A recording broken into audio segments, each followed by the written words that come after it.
Председатель Халк Маслихаты Туркменистана Гурбангулы Бердымухамедов проверил ход строительства второй очереди города Аркадаг. Утренняя инспекция началась с образовательного кластера.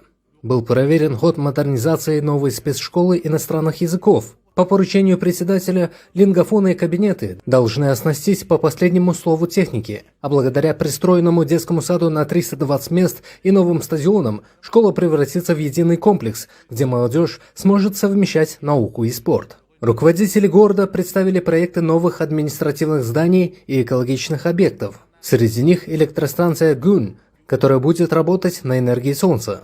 Оценивая дизайн, Гурбангулы Бердымухамедов подчеркнул, облик города должен сочетать современные смарт-технологии и уникальные традиции туркменского зодчества. На рабочем совещании с руководством стройкомплекса Бердымухамедов подверг критике темпы и качество строительства.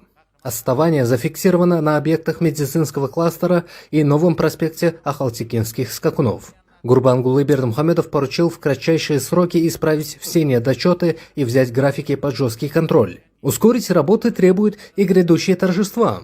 Вскоре страна отметит национальный праздник туркменского скакуна.